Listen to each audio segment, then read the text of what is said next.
शांति 24/10 के अव्यक्त महावाक्य सार दिव्यता संगम युगी ब्राह्मणों का श्रृंगार है। आज दिव्य बुद्धि विदाता दिव्य दृष्टिदाता अपने दिव्य जन्मधारी दिव्य आत्माओं को देख रहे थे।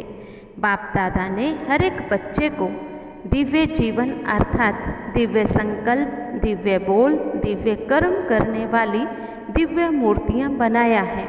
दिव्यता संगम युगी बच्चों का श्रृंगार है। एक है साधारणता, दूसरी है दिव्यता।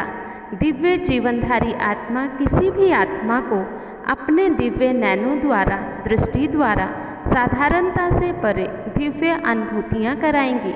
सामने आने से ही साधारण आत्मा अपनी साधारणता को भूल जाएंगी, क्योंकि आजकल के समय अनुसार वर्तमान के साधारण जीवन में मेजॉरिटी आत्माएं संतुष्ट नहीं हैं।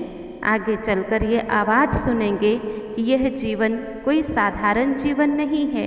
देखो, जीवन में कुछ तो नवीनता चाहिए, अलौकिकता, दिव्यता। जीवन का विशेष आधार यह अनुभव सब करेंगे। सबको लगेगा कुछ चाहिए, कुछ चाहिए, किसी न किसी चीज़ की प्यास है, तो चाहिए चाहिए की प्यास से चारों ओर सब आपको ढूंढेंगे। जैसे स्थूल पानी की प्यास से कोई तड़पता है, एक बूंद के लिए भी तड़पता है, ऐसे दिव्यता की प्यासी आत्माएं चारों ओर से अंजलि लेने के लिए तड़पेंगी, आपके पास अनुभव करने के लिए आएंगी। तो दिव्य जन्मधारी ब्राह्मण तन से साधारण कर्म कभी नहीं करना। चाहे देखने से लोगों के लिए वो आपका साधारण कर्म हो, लेकिन दूसरों के सामने आप सब भी व्यवहार करते हो। बाबा कहते हैं तुम बहुत ही अलौकिकता से अपना काम करो। भले सब खाना बनाते खाते देखने में साधारण कर्म आता है, लेकिन लोगों से न्यारा हो, शिव बाबा की याद में हो।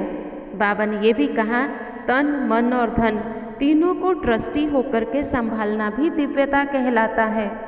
बाबा की श्रीमत के बिना कार्य में कोई भी चीज़ लगा नहीं सकते हैं। हर समय बाबा की श्रीमत कर्म में मिली हुई है। बाबा कहे सारे दिन में कोई विशेष गलती तो नहीं हुई, यह थोड़ा चेक करो। बुरा सोचो नहीं, बुरा बोलो नहीं, लेकिन चेक करो कि हर कर्म भी दिव्यता के साथ किया। साधारण बोल बोला तो क्या हुआ, अगर दिव्यता के साथ बोला तो क्या हुआ। बाबा कहते बच्चे, जो भी कर्म आप कर लेते हो न मिटता है बनता है, तो हमारा जमा हुआ या फिर बना वर्तमान का दिव्य संकल्प व बोल कर्म भविष्य को जमा करता है। इसलिए यह इसी में ही खुश नहीं हो जाओ कि आज हमने किसी को दुख नहीं दिया, हमारा जमा हुआ, इसमें खुश नहीं होना कि वेस्ट नहीं किया, लेकिन बेस्ट कितना बनाया। कई बार बच्चे सोचते हैं ना कि दुख नहीं दिया। बाबा कहते हैं अच्छा सुख भी कितनों को दिया। मास्टर सुखदाता बन, हर कदम दूसरों को सुख की अनुभूति कराओ। इसी को कहा जाता है दिव्यता, अलौकिकता। तो अपने जमा के खाते को चेक करो, तन से कितना जमा किया, मन से कितना जमा किया, धन को श्रीमत परमान श्रेष्ठ कार्य में लगाकर कितना जमा किया। बाबा ने कहा बच्चे अब नहीं तो कब नहीं, जमा का खाता बढ़ाते जाओ, ट्रस्टी होकर के रहो। फिर बाबा ने कहा देखो, जब आप लोग मधुबन आते हो तो यहाँ कितना सहज होता है, आपको खाना बना बनाया मिलता है। माताओं को तो विशेष खुशी होती है, घर में पहले बनाओ, फिर भोग लगाओ, फिर सबको खिलाओ, और बाबा के घर में बना बनाया भोग लगाया हुआ मिलता है। कुमारों को भी बहुत इजी हो जाता है ना। बाबा कहते सब आराम से यहाँ भोजन खाते हैं, इजी रहते हैं। तो यहाँ पर संस्कारों को भी इजी बनाना है। जिनके संस्कार इजी होते हैं उनके हर कार्य सहज होते हैं और वह इजी रहते हैं। संस्कार अगर टाइट हैं तो सरकमस्टांसेस भी टाइट हो जाती हैं। इसलिए संस्कारों में इजी बनो। बाबा कहते हैं टाइट व्यवहार नहीं करो, खींचातानी नहीं करो, इजी रहो।